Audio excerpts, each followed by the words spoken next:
We're back. It is free agency week. It is going down. This is honestly, we're in for one of the most entertaining off seasons that we have seen in a while, that we will see in a while. And we're getting ready to break it all down here on the No Shame with Shane podcast. Welcome back to another episode of the No Shame with Shane podcast. So you know where the takes have no lies, no bias, but most importantly, no shame. I'm your host, Shane Fordham. And like I said, it is going down. We are 1 week away from the free agency period. The calls, the DMs, they start buzzing on Monday. The free agency period officially opens on Wednesday, and we're in for some crazy moves. Like looking at the free agency market right now. This is probably one of the deepest free agent markets that we will see in a while. There are a lot of dogs that are available right now that can make an immediate impact on some of these teams in their new locations. Like free agency market right now, a couple of guys that are headlining this year's offseason market. Kenneth Walker, Super Bowl MVP. Alec Pierce, one of the best deep threats in the NFL this past season. Odafe Oweh having a huge turnaround with the Chargers. Travis Etienne, obviously coming off a big year with the Jags. Ty Linderbaum, huge year, all pro year center for the Ravens, and now, or formerly of the Ravens now. And then Trey Hendrickson. We've been waiting for Trey Hendrickson to hit the market for, I believe, 2 years now. But it's a lot of, and that's just to name a few. There are some dogs available in this year's free agency market. And honestly, but looking at this free agency list, the name that did surprise me the most was Kenneth Walker. I was very surprised when the Seahawks decided to let Kenneth Walker walk, but it made sense the more I realized who the Seahawks have to pay. Like the Seahawks have to pay JSN, I believe, after this season. They got to pay Sam Darnold in 2 years. They got to pay Devin Witherspoon in 2 years. They got to pay Nick Amanwari in a few years. They got to have money to just be able to keep this defense collectively together in general. An elite defense that won them the Super Bowl. And from what we've seen in the NFL, we already know the running back position is the most expendable, especially on offense, when compared to basically every other position. The running back position is the most expendable. You're obviously going to spend money on your quarterback first. You're going to pay your quarterback first, whether he's elite or just a starting capable quarterback that won you a championship, a Super Bowl. They're going to pay a quarterback first. They're going to pay their offensive player of the year receiver one first. They're going to pay their defense first. Like in the NFL, when you have an elite to semi-elite running back like Kenneth Walker, the quarterback is always going to take precedent over the elite quarterback, whether it's an elite quarterback or just a good quarterback, a winning quarterback like Sam Darnold. An elite receiver is going to take precedent over a semi-elite to elite running back. An elite defense, keeping an elite defense together is going to take precedent over an elite running back. That's what the Seahawks are. The Seahawks have a lot of different places where they need to allocate funds, where they want to allocate funds, as opposed to Kenneth Walker. So letting Kenneth Walker go doesn't surprise me as much anymore when I think about all of the pieces that the Seahawks have to pay. They have to pay their elite receiver offensive player of the year in JSN. They have to pay their Super Bowl winning quarterback in Sam Darnold. They have to do what they can in keeping this elite defense together, a Super Bowl winning defense together. Devin Witherspoon, Nick Amanwari. They want to be able to keep DeMarcus Lawrence, just a couple of guys to name a few.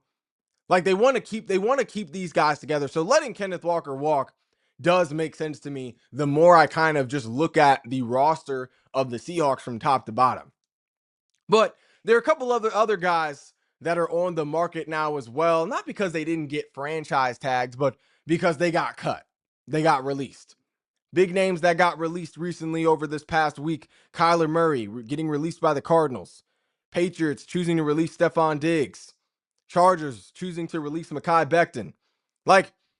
If there's one name that sticks out to me, it's Mekhi Becton. Mekhi Becton's name on this list sticks out to me like a bright neon sign for the Eagles. The Eagles should be blowing up Mekhi Becton's phone, should be reaching out to his people heavily on Monday. Like, the Eagles should want to bring Mekhi Becton back to the city just as much as Mekhi Becton should want to come back to the city. But like Mekhi Becton, when I think about why the Eagles should want to bring back Mekhi Becton, it's because Mekhi Becton wants to be an Eagle. Mekhi Becton wanted to be an Eagle after last season. It's just the Chargers gave him more money. But Mekhi Becton wants to be an Eagle, and there's something special. There's something special you get out of those guys that play where they want to be, that are where they want to play. Like Mekhi Becton wants to be an Eagle. He wanted to be an Eagle. This is where his career really got on track. Was having trouble stay on the field. Was having trouble even playing before he came to Philly. But he comes to the Eagles. He has a breakout year, starter, and after finding his new groove in a new position after being moved from tackle to guard. We see the same impact on other guys around the NFL. Other guys who played better when they were in an area they wanted to be in. CJ Gardner-Johnson. When CJ Gardner-Johnson came to Philly, a place where he wanted to be in 2022, he led the league in interceptions and contributed to 2 Super Bowl caliber defenses for the Eagles. One of the best safeties in the game. It's no coincidence that the 2 years we had CJ Gardner-Johnson, we were a Super Bowl caliber defense. That's no coincidence. Another guy, Kevin Byard, sort of the reverse. He didn't want to be in Philly. He sucked in Philly. But then he goes somewhere he actually wants to be, in Chicago, and he looks like a totally different guy. He's contributing to what has been the best secondary in football statistically, leading the league in takeaways. Looking like an elite safety. All Pro Bowl level year. Totally different guy. Kevin Byard looked like a totally different guy in a Bears jersey than he did when he was in an Eagles jersey. Another guy, Haason Reddick. He comes home, Temple alum. He comes to Philly. He has his best 2 career seasons even to this date. 2022, Eagles Super Bowl year. He puts up 16 sacks, Defensive Player of the Year candidate. The very next year, 2023, during the collapse, 11 sacks. Still looks like one of the best edge rushers in the NFL. There's something special a team gets out of a guy who actually wants to be there, who actually wants to be in that area on that team. So bringing Mekhi Becton back should be a no-brainer for the Eagles because Becton wants to be an Eagle. He wants to play where he got his career on track. Like, the Eagles would be able to get something out of Mekhi Becton that the Chargers weren't able to get out of him.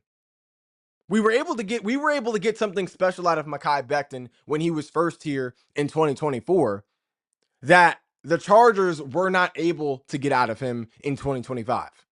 So bringing Mekhi Becton back should be a no-brainer. Like, bringing Mekhi Becton back should honestly be the primary focus, the primary free agency focus for the Eagles, alongside bringing in a starter at cornerback like Riq Woolen or Nahshon Wright.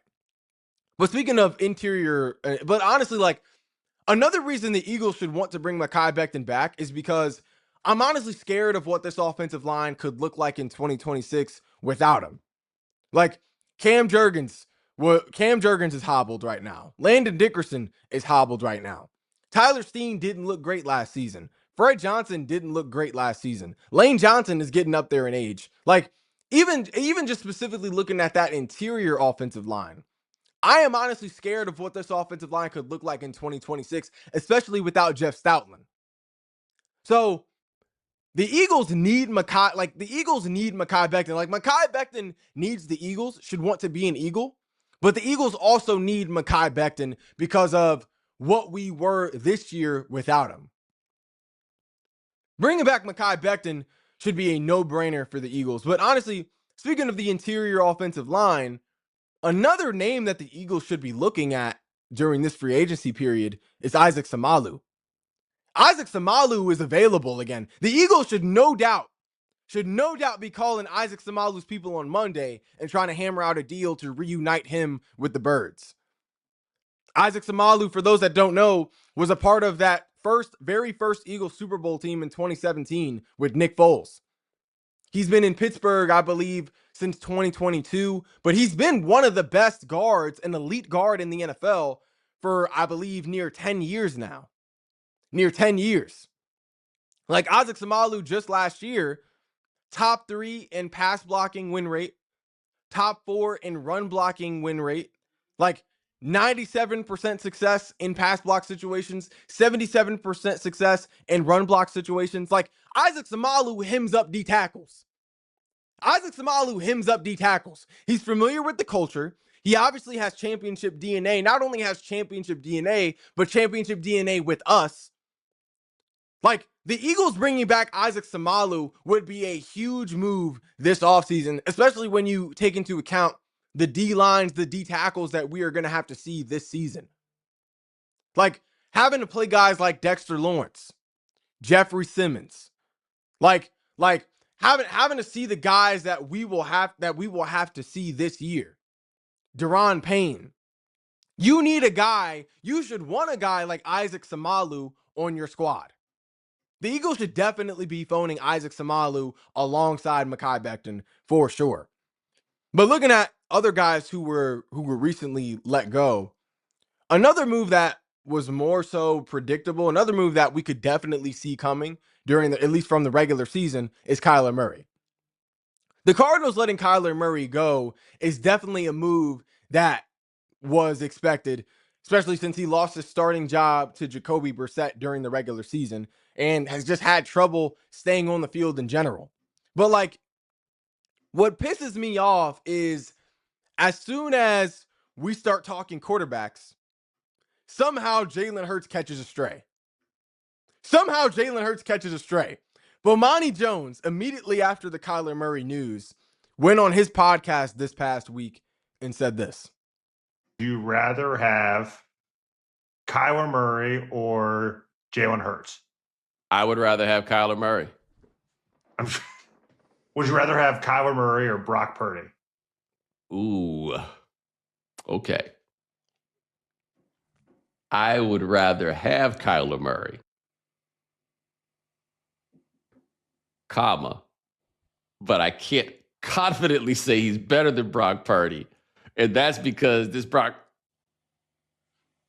even if I can acknowledge he's better than I ever thought he would be, that'll mean I want him. Would you rather have Kyler Murray or Bo Nix? Kyler Murray. Bro, that's one of the worst. That's the worst take I have ever heard. Like, that's honestly idiotic. Saying Kyler Murray is better than Jalen Hurts is the dumbest thing I have ever heard. Like, there is literally nothing Kyler Murray does that is better than Jalen Hurts. Kyler Murray literally does nothing better than Jalen Hurts. He's not a better pocket passer. He doesn't stay in the pocket long enough to pass from the pocket. His pocket presence isn't better than Jalen Hurts's. He's not a better leader. He doesn't play situational football better. He doesn't make his teammates better. He doesn't win and hasn't won more than Jalen Hurts. And he's not even more available than Jalen Hurts. Like, his availability isn't even better than Jalen Hurts's. Jalen Hurts literally does everything better than Kyler Murray. Like, the only thing Kyler Murray does better than Jalen Hurts is scramble and has a slightly stronger arm. Slightly. Jalen Hurts literally does everything better than Kyler Murray. He's a better passer from the pocket. His pocket presence is far better than Kyler Murray's. He's a far better leader of men. He makes his teammates better at a much higher rate than Kyler Murray. He's more clutch than Kyler Murray. He's definitely a better winner than Kyler Murray. He's more durable than Kyler Murray. Like, there's nothing. We're talking about a Super Bowl MVP. We're talking about a Super Bowl MVP and really a guy who has been closer to a bust of a number 1 overall pick than an elite quarterback. There's no way we can be sitting here and comparing Kyler Murray to Jalen Hurts.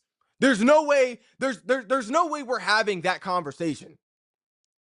Kyler, in 6 seasons with a talented offense and a talented defense, playoff caliber units on both sides of the ball, Kyler Murray has 0 playoff wins. 0 playoff wins. Kyler Murray has less playoff wins than Dak Prescott, who is known for folding in the postseason. Dak Prescott at least has 2 playoff wins. Kyler Murray has less playoff wins than Dak Prescott, but we're comparing him to a Super Bowl MVP. A guy who has been to 2 Super Bowls in 3 years. I don't even understand how this is even a conversation. It's honestly ignorant that we're even having this conversation. There's literally nothing better. Kyler Murray doesn't do anything better than Jalen Hurts other than scramble. And scrambling is what gets him into trouble.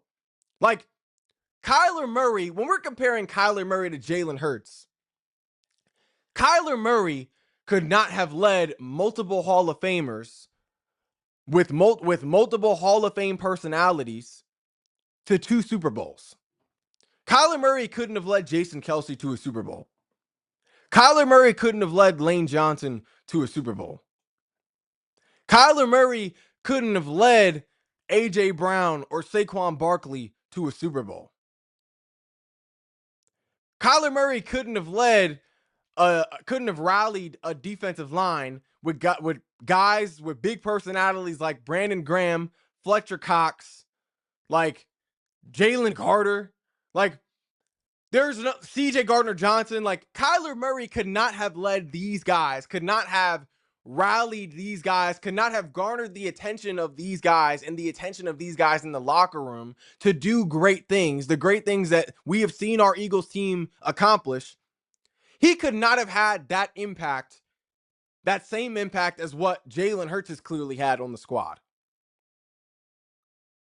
Jalen Hurts, as a younger guy in the league, had a voice on this Eagles team that Kyler Murray didn't even have on the Cardinals. Kyler Murray couldn't even lead DeAndre Hopkins, who does not have a big personality in the NFL at all, who very seldomly is a source of drama in the NFL.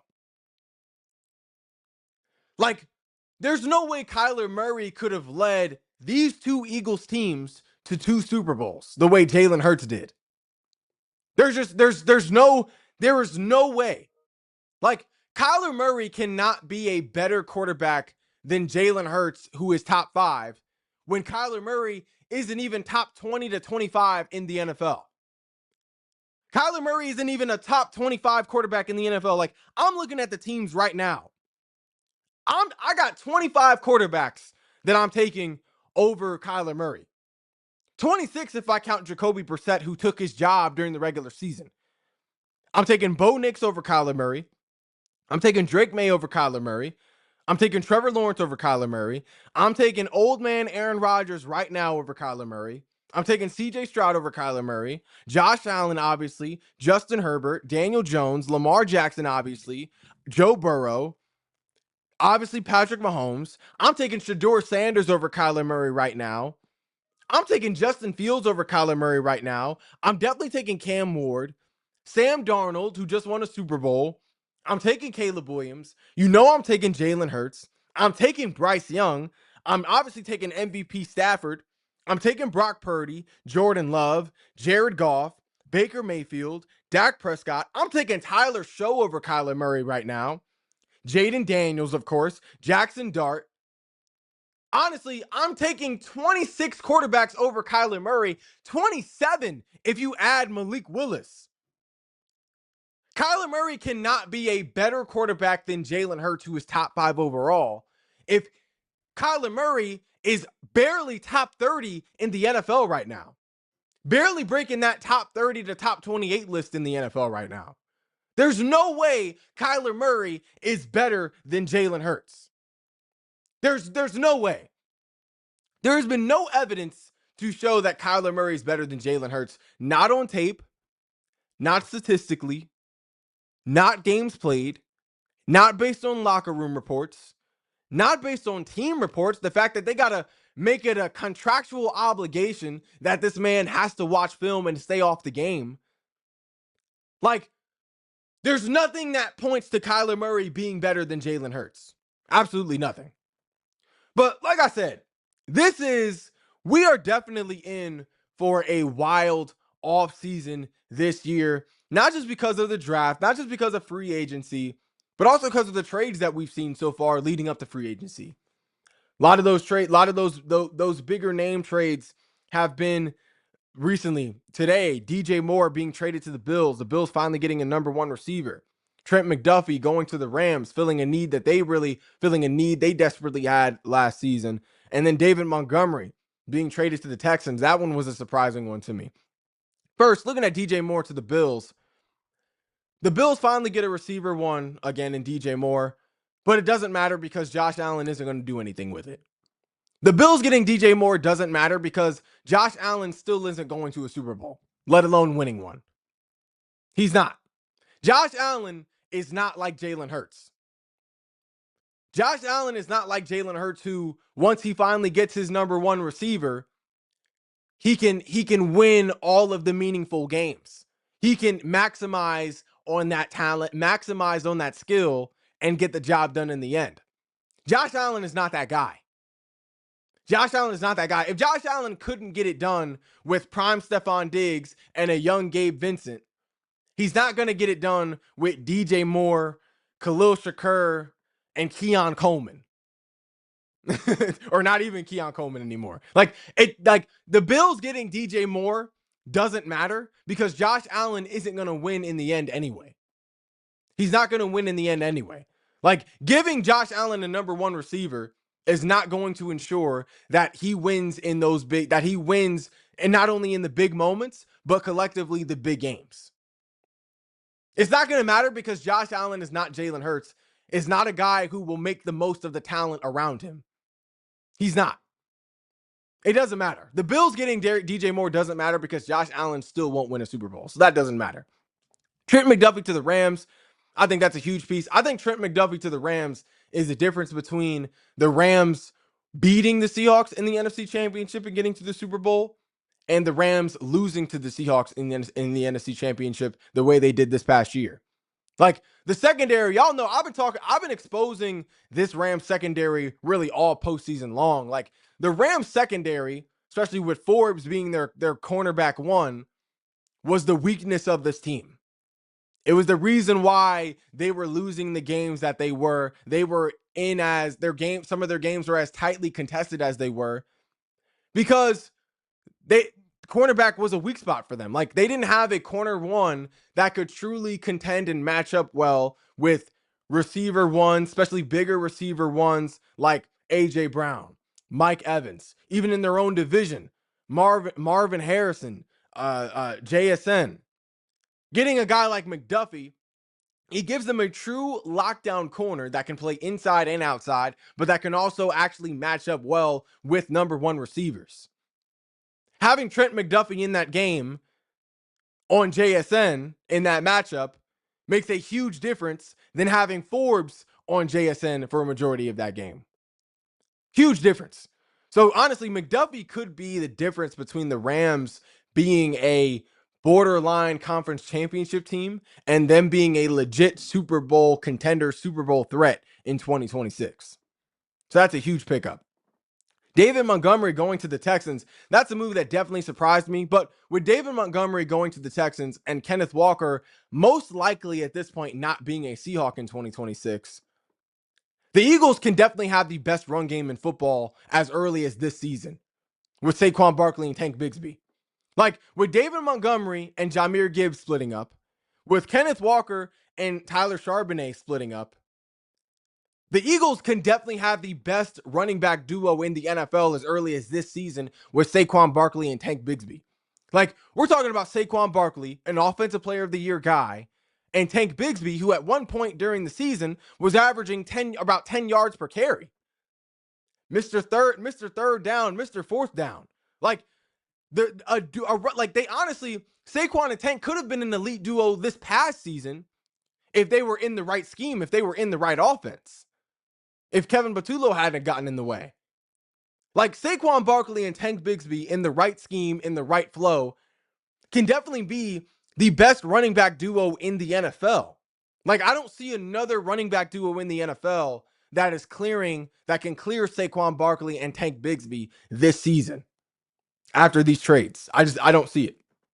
But when we're looking at off-season moves, like in comparison to the Eagles, there is one team this offseason that could solidify themselves as the biggest threat to the Eagles this offseason from last season. That could have the biggest turnaround going into this season from last season, and that's the Commanders.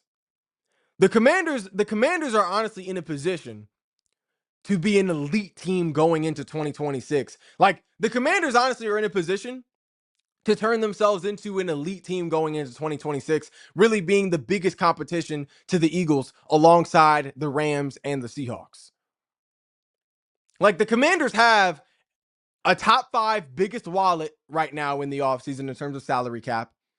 They have the 7th draft pick this year. Like, they have money to spend in free agency, but they also have the draft pick that could turn their team around as well. Like, the Commanders honestly would have been one of the biggest threats of the Eagles last season if they could stay healthy. So if the Commanders can not only stay healthy this season, but actually put their money to good use this offseason and use that draft pick wisely during the draft this year, the Commanders could be again among the biggest threats for the Eagles in the NFC this coming season. For sure. Like, with how deep the free agency is, with the draft pick that they have, with the money that they have, the Commanders can definitely be, again, the toughest competition for the Eagles in 2026. Like, if they can stay healthy, if they use that money wisely, if they use that draft pick wisely, the Commanders can be elite competition for the Eagles in 2026. Like, looking at last year, they could have been the biggest threat to the Eagles last year if they were healthy. Like, Jaden Daniels, Terry McLaurin, and Debo only played about 4 games together. Less games together if you throw Noah Brown in that mix. The Commanders last year healthy. Like, the D-line, injuries to the D-line, Dietrich Wise going down early. The secondary, Will Harris going down. Trey Amos going down, their first round pick. Like, or not first round, second round pick. The Commanders honestly could have been a threat last year. So this year, if they stay healthy with the money they have to spend this offseason, with the draft pick that they have, the Commanders can be a real problem for the Eagles in 2026. Like, looking at the Commanders offseason moves, like, a move that the Commanders are definitely going to make is signing Tyler Linderbaum, all-pro center from the Ravens, free agent. The Commanders are definitely going to pick up Tyler Linderbaum, and it's going to be a huge move when they do. It's honestly the perfect pickup. Like, the Commanders picking up Tyler Linderbaum is the perfect pickup because, one, they could use the work in the interior of the offensive line. They just released their center from last year in Tyler Biadasz. And David Blow, their new offensive coordinator, he's publicly said that he plans on having Jaden Daniels play more under center this year.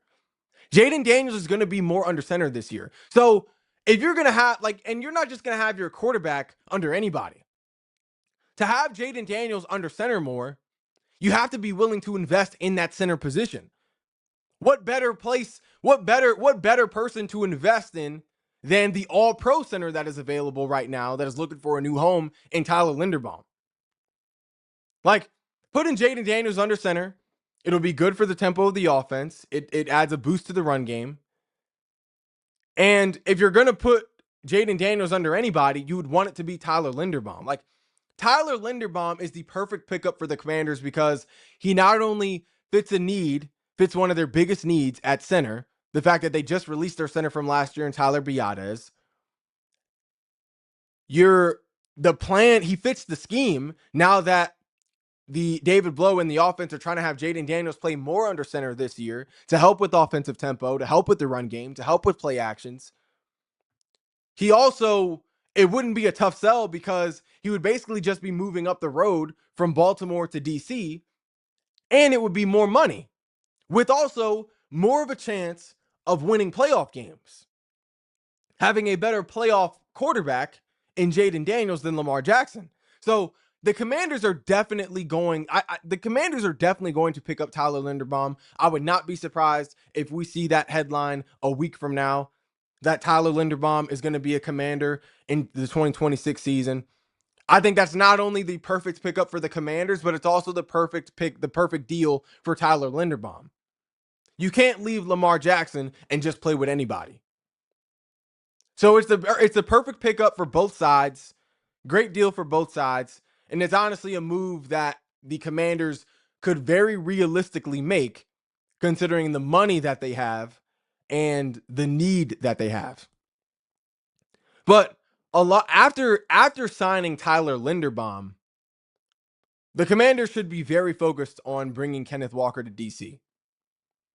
After acquiring their All-Pro center in Tyler Linderbaum from the Ravens, the Commanders should definitely devote the majority of their resources, or at least the majority of their focus, in acquiring Kenneth Walker, the Super Bowl MVP. Like, I don't think, like, the Commanders definitely need to bring in Kenneth Walker. The Commanders need more of a push in that running back room because Bill is not enough as a number one, but as a number two could be a problem. The Commanders signing Kenneth Walker could give the Commanders a true 1-2 punch in that running back room, similar to what they had in B-Rob and Austin Eckler, but younger and more available, less injury prone. A running back duo with Kenneth Walker and Bill could really be a top 5 running back duo in the NFL, arguably top 3 running back duo in the NFL as early as this 2026 season. And with Jaden Daniels moving to play more under center this year, according to their offensive coordinator and David Blow, bringing in a running back like Kenneth Walker would be the perfect move for them, because it would obviously be a huge boost to the run game, but then it would also improve their play action now that you have defenses that have to step up and worry about Kenneth Walker getting the ball in those under center situations, which would then free up Jaden Daniels on a little boot action play to hit Terry McLaurin or to hit a healthy Luke McCaffrey down the field. So Kenneth Walker should definitely be a target for the Commanders. Another target for the Commanders should be a veteran receiver. In order for the Commanders to be a legit threat to the Eagles, the Commanders should, and I believe will, pick up a veteran receiver during the free agency period this offseason. And the guy they should be looking at the most is Rashid Shaheed. Rashid Shaheed is another guy that is officially a free man. The Seahawks and him not really coming to terms. The Commanders should definitely be pursuing Rashid Shaheed, and honestly, that would be a dangerous move for the league.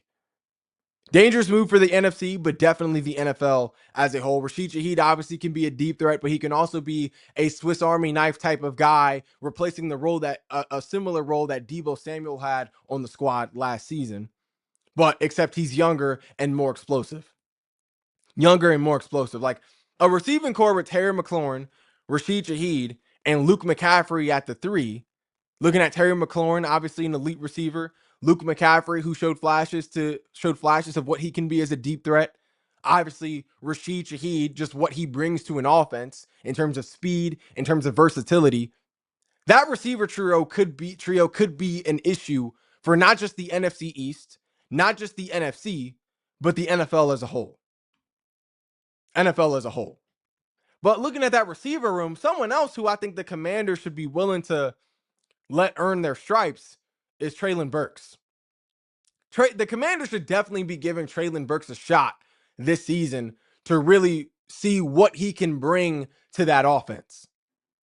Like, I know Treylon Burks gets a bad rap and is written off because of, what he was not able to do in Tennessee, his lack in production as a Titan.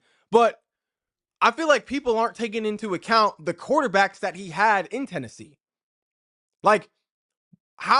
You can't expect Treylon Burks to be A.J. Brown with a quarterback like Will Levis or Ryan Tannehill. Like, not every receiver can stick out as much as A.J. Brown with a quarterback like Tannehill and Levis.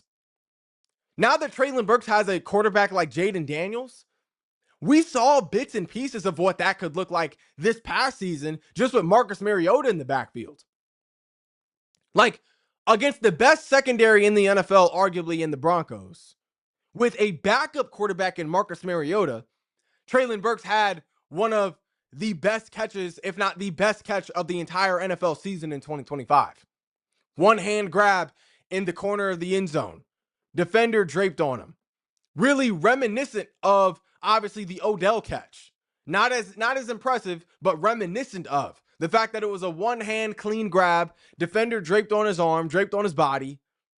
Like, Treylon Burks showed flashes of the receiver he can be with a capable quarterback. I definitely think the Commanders should be willing to give him a shot this season in terms of being a you know, being a threat, being an option in this offense for sure. But like all of these moves, my point is that the Commanders have the wallet. Like, the Commanders not only have the talent to be a threat to the Eagles, but they have the wallet and they have the draft capital. The Commanders can definitely be, after this offseason, going through the free agency period, can definitely be elite competition for the Eagles in the NFC alongside the Rams and the Seahawks. But that's all we got for today's edition of No Shane with Shane. We will definitely be monitoring the free agency period closely going into next week, and we will keep you guys updated with more takes, more info, more reports. But that's all we got for today's edition. If you haven't already, be sure to like, follow, and subscribe to more of our social media platforms, and I will be back later on with more shameless takes.